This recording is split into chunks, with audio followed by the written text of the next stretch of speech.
What is going on, everybody? Welcome back into TTP Sports. And the Flyers, they fall in a shootout to the St. Louis Blues by a score of 2-1. They get the loser point in tonight's game. You know, just face value, you do earn a point, especially when a bunch of your other metropolitan teams that are chasing you in the standings lost a bunch over the past couple of days. So it does mean more that you did earn a point in tonight's game.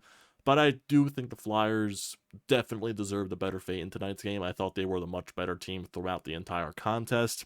I think it really just came down to not scoring on a power play, especially late in the third period. And the post also came back to haunt you, which was your savior on what was it, Saturday against the Ottawa Senators.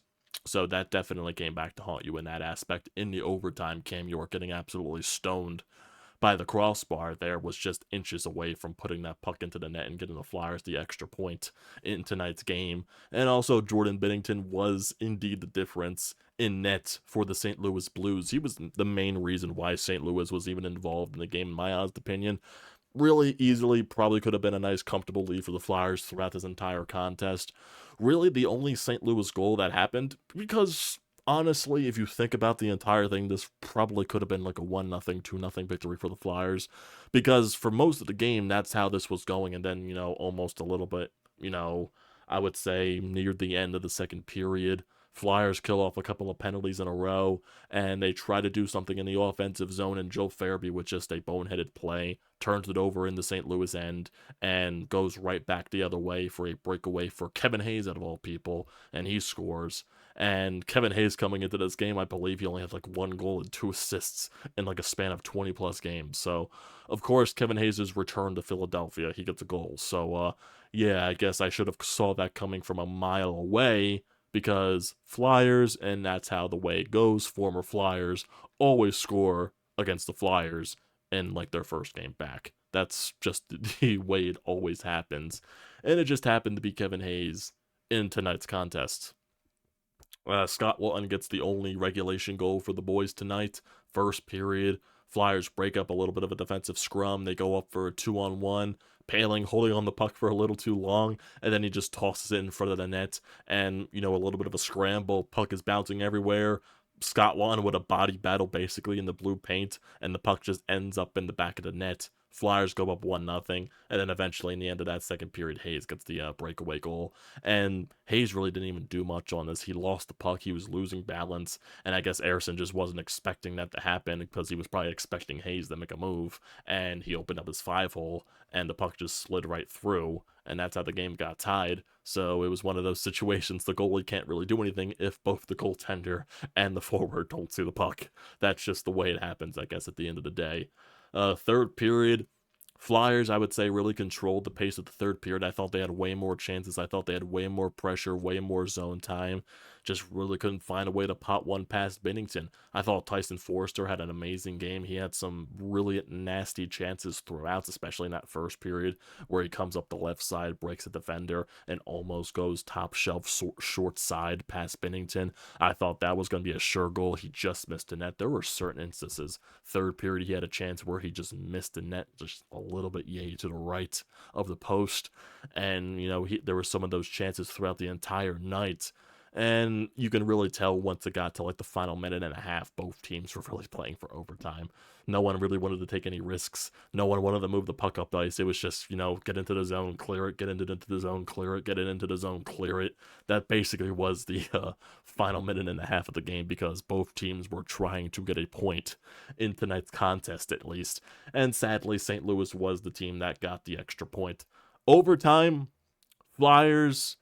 The first half of overtime, St. Louis definitely maintained the possession. They really didn't get many chances. They were just, puck possession, puck hogging the entire time, regrouping, getting back into the offensive zone, regrouping if there's nothing there, and then coming back into the offensive zone. Flyers would eventually get some chances. Owen Tippett had a nice backhanded chance that Binnington stopped. There was a chance, like I said, with the Cam York situation, where he just rained it off the post and it goes out of play. So I think Binnington also got a piece of that as well. And there was also a chance in the late stages of overtime. I believe it was Frost to Travis Sanheim I believe, rushing up the ice in the final few seconds of the overtime, and nothing really happened there. Binnington made the save. So you were having those chances in the overtime. You weren't able to bury any of those. Then you go to the shootout. St. Louis gets the first goal in the second round. Morgan Frost ties it, and then Owen Tippett misses the net yay wide, and then Pavel Buchnevich just does a nasty move and beats Ersson with a nice just move to get him to the goal, basically the shootout. You're trying to get the goaltender to move first, and that's exactly what Buchnevich did to Sam Ersson there. Really can't fault Ersson in this game. I thought he played brilliant. I know people will probably say, like, oh, why did he allow that Kevin Hayes goal? It was just a fluky nonsense there. Kevin Hayes lost his balance. Ersson was expecting them to make a move. Shit happens all the time in the NHL.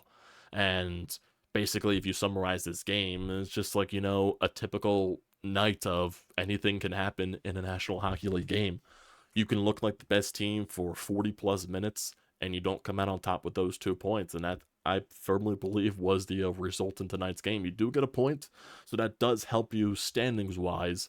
But like I said, I do believe the Flyers deserve the better fate, and it definitely is frustrating at the end of the day that they weren't able to get those 2 points. You just need to find a way to pot any of those late power plays. You need to find a way to pot those.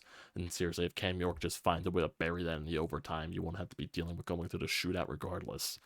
So that sucks at the end of the day, that you don't find a way to win this one. You don't find a way to get that extra second point, and you leave the game with a loser point. But like I said, still helps you in the standings no matter what. And if you're looking at the standings right now after tonight's game, so the Flyers are now 32, 23, and 8. After playing 63 games on the year, they got 72 points. They are ahead of the New York Islanders by 6 points, who have 3 games in hand on them. They've won 3 in a row, so they've been hot as of late. The Capitals, they are 7 points ahead of the Capitals with 3 games in hand. They are 8 points ahead of the Devils, who have 2 games in hand, and they are 10 points ahead of the Penguins, who have, I believe, 4 games in hand on the Flyers. But at this point, when you're hearing so many rumors about the trade deadline with the Pittsburgh Penguins and possible selling and all that stuff, so I'm not even really sure Pittsburgh's even going to make a comeback. I just think, with the way they've been playing recently, they got to win, I believe, in overtime against the Vancouver Canucks. Then they blow a 3-1 third period lead against Calgary, and then they get absolutely destroyed by, who was it? I believe they got destroyed by Edmonton. They got completely destroyed by Edmonton. I also do believe they lost to Seattle on this road trip as well. So after that win against Vancouver, they lose to Seattle, they lose to Calgary, and they lose to Edmonton. And then for the New Jersey Devils, after winning in San Jose, I believe they lost in Anaheim in that final, spurt of the game, and they got destroyed by the Los Angeles Kings. And for the Capitals, they've lost 1 game so far in their past whatever game they played. The Islanders, really right now, the Islanders are the team that's on the hot streak. They've won 3 in a row, but the Islanders aren't an impressive team in their own right. It really just depends on how much their goaltending can take them. That really is what it is at the end of the day for the Islanders. And the Flyers, they still do control their own destiny, but it is going to get a little harder because you're going into this gauntlet. You are going into this gauntlet, and it is going to be mighty stressful. It is going to be mighty difficult. And yes, the Flyers have beaten many good teams this year. They've beaten some teams that are in this gauntlet currently. But it doesn't matter when you're playing so many good teams in a row. We're going to see how this team is able to handle that. We're going to see how this team is able to battle to get some points and able to, maintain this lead in the standings that they have on some of these teams, because you always can't rely on certain teams behind you in the standings to lose games. The Devils are going to end up winning some games. Washington might win some games. The Islanders might win some games. You got to find a way to win some games in this gauntlet. And it's going to be mighty difficult. It definitely is. It starts on Thursday, the day before the trade deadline. That is against the Florida Panthers on the road. We all know Florida's one of the best teams in the National Hockey League. Flyers, first game after the All-Star break, they found a way to beat them. So really just depends on, in my honest opinion, with the Florida Panthers. If Bob's in net, I'm not confident. If they're not starting Bob and they go with Anthony Stolarz, Flyers definitely have a better chance, but it's still the Florida Panthers, and they can destroy people on any given night.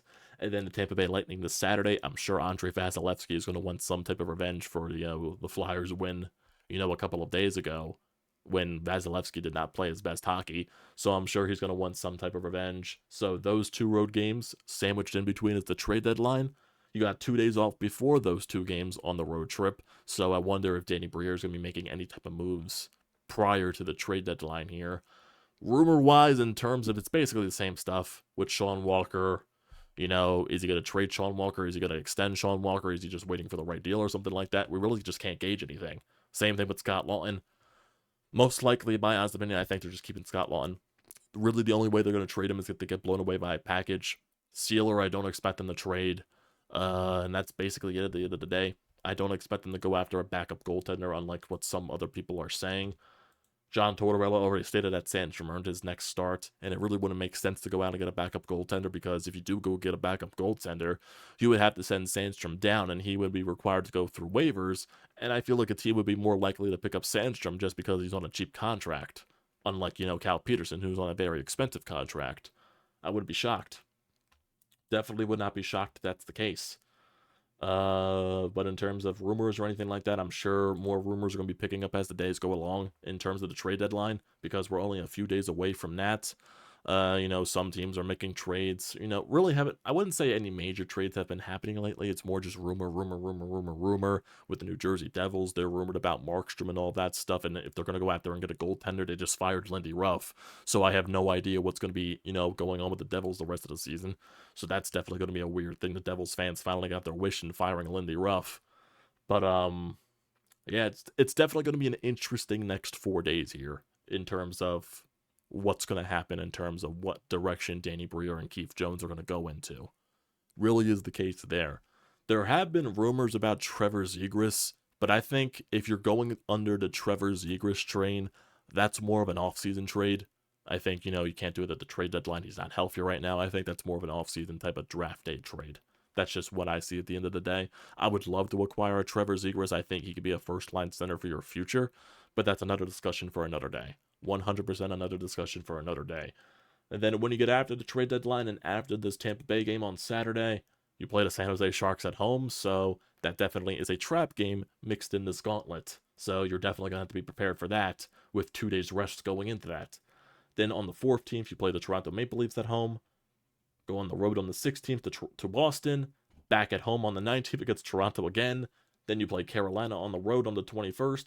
And then you got a Saturday, Sunday, back-to-back at home against Boston and Florida on the 23rd and the 24th. 26th, you're on the road in New York against the Rangers. 28th, you're on the road against the Montreal Canadiens.